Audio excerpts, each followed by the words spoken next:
How to change Snapchat username before 1 year. To change your Snapchat username before the 1 year waiting period, you must submit a manual appeal request to the Snapchat support explaining your situation, as Snapchat's official policy strictly limits username and modifications to once every 12 months. So all you have to do is launch the application onto your device, tap on your Bitmoji icon on the top left corner, then tap on the setting gear icon on the top right. From here, scroll downwards until you find the help center.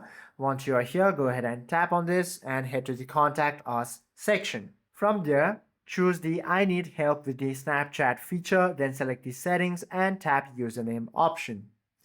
Now state your case, fill out the support contact form with your account credentials in the description box and explain that your current username contains a severe typo, poses a privacy risk, or exposes personal information.